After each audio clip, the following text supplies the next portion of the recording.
लक्ष्मी, फिर दाता, फिर विदाता, ऐसे लक्ष्मी 4 बहन भाई। लक्ष्मी का विवाह और दरिद्रता का विवाह एक साथ हुआ। इनका दुसा मुनि के साथ, उनका विष्णु जी के साथ विवाह हो गया, चले गए। लक्ष्मी को लेकर नारायण स्वर्ग की ओर, बैकुंठ की ओर चले, और दुसा मुनि दरिद्रता को लेकर चले। जैसे ही अपने आश्रम में प्रवेश करने लगे तो दरवाजे पर ही दरिद्रता देवी को अंदर यज्ञ हो रहा था, पूजन हो रही थी, उसकी सुगंध उसको प्राप्त हो गई। प्राप्त हुई तो वो भागी, 1 मिनट ना रुकी और दौड़ कर गई और पीपल के वृक्ष के नीचे बैठ गई दरिद्रता देवी। जब पीपल के पेड़ के नीचे दरिद्रता बैठ गई, दुसा मुनि ने कहा चलती क्यों नहीं हो अंदर? मैं नहीं जा सकती, पहले यज्ञ बंद करवाओ, पूजन बंद। दरिद्रता कहती है मैं वहां रहती हूं जहां पूजन नहीं होती, मैं वहां रहती हूं जहां दिया नहीं जलाया जाता। दरिद्रता कहती है मैं वहां रहती हूं जहां पर पूजन पाठ अनुष्ठान यज्ञ पूजन कुछ ना हो, वहां ये दरिद्रता रहती। बंद करवा। दुसा मुनि बोले ये तो कभी बंद नहीं होगा। तो कह मैं जाऊंगी नहीं, पीपल के पेड़ के नीचे बैठी। दुस्साह मुनि के मन में आ गया, बताओ मेरी पत्नी मेरे घर में नहीं रहो, पीपल के नीचे रहे तो अच्छा लगेगा। दुस्साह मुनि गए दुर्वासा बाबा के पास पूछने के लिए। इतने में लक्ष्मी जी नारायण से बोली, प्रभु मेरी बहन से मिले बहुत दिन हो गए, चलो जरा मिलकर आए। भगवान गए तो लक्ष्मी जी मिठाई का डब्बा ले ए ज्येष्ठा दीदी तेरे लिए कुछ लाई हूं। ज्येष्ठा ने जो डब्बा खोला तो मिठाई का। क्रोध आ गया दरिद्रता को, हरी लक्ष्मी तुम मेरी बहन होकर तुझे ये नहीं मालूम कि मुझे क्या प्रिय और क्या प्रिय? तुझे मालूम है ना कि मुझे खट्टा और तीखा पसंद है, और तू लेकर मीठा आ रही है। फेंक दिया मिठाई का डब्बा, मेरे लिए खट्टा और तीखा लेकर आना था। लक्ष्मी जी बोली जी जी अब तेरी शादी हो गई, मैं समझी कि तब तो मीठा खाएगी, अब क्या मालूम था कि अभी भी खट्टा और तीखा खाएगी। फेंक दी। महाराज ये दोनों बहन का विवाह एक साथ हुआ है, इसलिए आज भी दोनों बहन प्रतिदिन घूमने के लिए एक साथ निकलती है। और हमारा शिव महापुराण का चरित्र, विष्णु पुराण का चरित्र, स्कंद पुराण का चरित्र कथा कहती है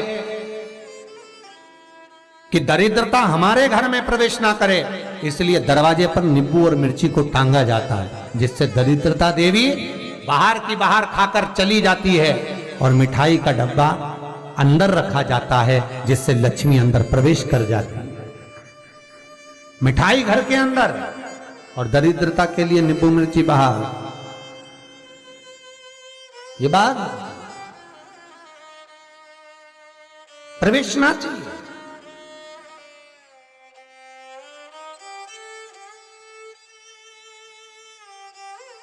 ये अंदर नहीं आना चाहिए, दरिद्रता बाहर रहे। ताकि आप अपडेटेड रहें हमारे हर एक वीडियो से। भगवान विष्णु कहते हैं दरिद्रता। आज शनिवार का दिन है, जिस दिन तुमने हमारा लक्ष्मी के साथ दर्शन किया है इस पीपल के पेड़ के नीचे। जो शनिवार के दिन पीपल के वृक्ष के नीचे दिया लगाता है, पूजन करता है, उसको लक्ष्मी प्राप्त हो। हमारे हर एक वीडियो से सोमवार, मंगलवार, बुधवार, गुरुवार, शुक्रवार, शनिवार, ये सारे वार हम पीपल के वृक्ष के नीचे लक्ष्मी के साथ विराजमान होंगे। दरिद्रता बोली वाह नारायण वाह, सब्सक्राइब करें हमारे मेरे दरवाजे पर आए और कहते हो कि मैं लक्ष्मी के साथ विराजमान होऊंगा। नारायण हमारे हर एक आप भले 7 दिन में निवास करो, मना नहीं है, पर एक दिन ये पीपल के वृक्ष में मेरा वासा होगा, और वो रविवार का दिन होगा। रविवार के दिन जो पीपल के वृक्ष के नीचे आएगा, खाली हाथ आएगा, उसके घर में ये दरिद्रता प्रवेश कर जाएगी। भगवान विष्णु ने कहा मान लो कोई जल लेकर आया, फूल लेकर आया, कोई सामान लेकर आया, तो दरिद्रता कहती अगर कोई वस्तु लेकर आया तो दरिद्रता उसके द्वार नहीं जाएगी। पर कोई खाली हाथ पीपल के वृक्ष के नीचे आया तो ये दरिद्रता जाएगी। आज भी नियम है महाराज, पीपल का वृक्ष अगर दीवालों पर लग गया, कहीं लग गया, नहीं उखड़ रहा, बार बार उखाड़ा फिर लग जाता, फिर उखाड़ो फिर लग जाता, तो रविवार के दिन एक नींबू को काटकर मिर्ची के साथ में उस पेड़ के नीचे रख दो, और रविवार के दिन फिर उसको उखाड़ दो, कहीं ले जाकर लगवा दो तब वो वृक्ष फिर वापिस नहीं लगता, आज भी नहीं है।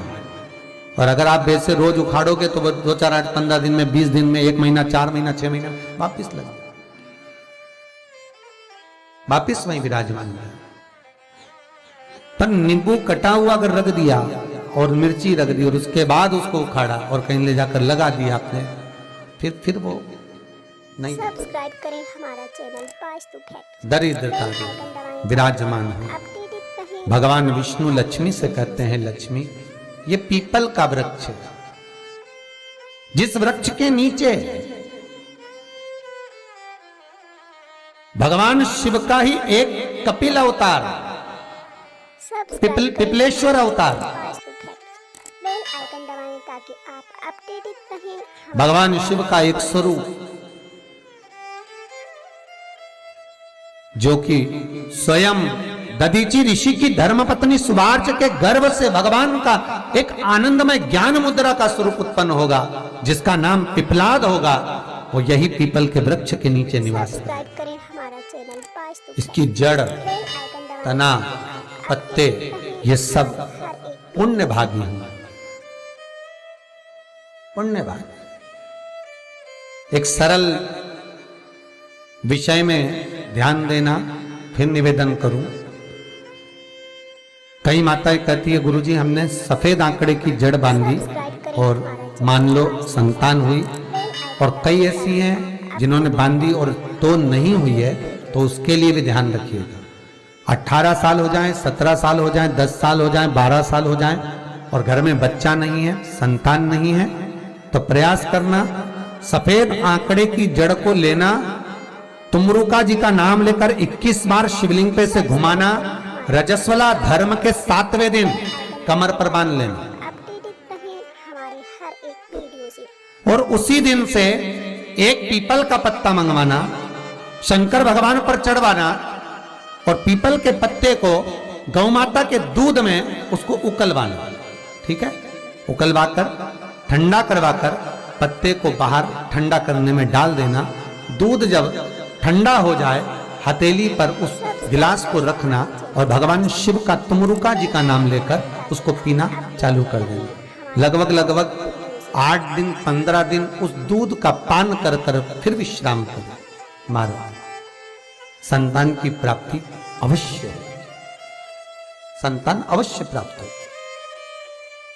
पीपल के वृक्ष में स्वयं मेरे भगवान शिव आनंद वास निवास करते हैं। बाबा भोलेनाथ स्वतः निवास कर रहे हैं। केवल एक पीपल के वृक्ष में कितना सुंदर लिखा है पद्म पुराण में कि 52,000 ब्राह्मण का एक साथ निवास पीपल के वृक्ष में होता है, एक साथ में 52,000 ब्राह्मण का एक साथ निवास पीपल के वृक्ष में है। और महाराज बट वृक्ष में भगवान ब्रह्मा का तो निवास है ही, पर बट वृक्ष में योगिनियों का निवास भी है। जैसे नीम के वृक्ष में भी योगिनियों का निवास होता है, बट वृक्ष में भी। ये 2 पेड़ जो ऐसे होते हैं, नीम का पेड़ और बड़ का पेड़, ये कहीं पर भी लगे हो, इसके पास में से आप जब निकल कर जाएंगे तो आपको थोड़ा सा मन में हल्का सा भय सा लगेगा। 2 वृक्ष ऐसे, एक नीम का, एक बड़ का। बट वृक्ष, बड़ का पेड़ और नीम का पेड़। जब बड़ वृक्ष के साथ में पास में से आप निकल कर जाएंगे, या अंधेरा है या शाम का समय, आप बड़ वृक्ष के करीब में से निकल कर जा रहे हैं, तो थोड़ा सा मन में एक सा लगेगा जैसे कोई बैठा है, कोई देख रहा है। भगवान शिव का वास। महाराज फिर निवेदन करा, आगे जो चरित्र कहा बाबा का, उसी तरह बेलपत्री का जो वृक्ष होता है, उसकी जो जड़ होती है वह भी पूज्य है, भगवान शिव का ही स्वरूप है, सब्सक्राइब करें हमारा चैनल वास्तु फैक्ट। भगवान शंकर का ही। हमारा तो निवेदन है आप सबसे कि यदि शरीर में बहुत रोग घेर कर रखे हैं, आपको बहुत रोगों ने घेर रखा है, तो प्रत्येक सोमवार शंकर के मंदिर पर जाइए, शंकर जी पे चढ़ी हुई एक बेलपत्र उठाइए, औषधि के रूप में शिव जी का नाम लीजिए और शंकर के दरवाजे पर बैठकर उसको चबा चबा कर खाकर घर आ जाइए। 1 आध महीना कर देखो, सब्सक्राइब करें मुझे उम्मीद है, मेरे विश्वनाथ पर मुझे विश्वास है कि तुम्हारी दवाइयां तो कम हो जाएगी और ये औषधि के रूप में तुम खाते रहोगे, चाहे वो शुगर हो, बीपी हो, चाहे दर्द हो, कमर का, घुटने का, जो भी आपको तकलीफ, बस उसका स्मरण करो, एक दो बार करके तो देखो। जैसे शिव के नेत्र अश्रु से सब्सक्राइब करें रुद्राक्ष का पौधा उत्पन्न हुआ, रुद्राक्ष उत्पन्न हुआ, नहीं ये भी शंकर का एक पुत्र ही है, शंकर का एक स्वरूप है। श्री शिवाय नमस्तुभ्यं, श्री शिवाय नमस्तुभ्यं, श्री शिवाय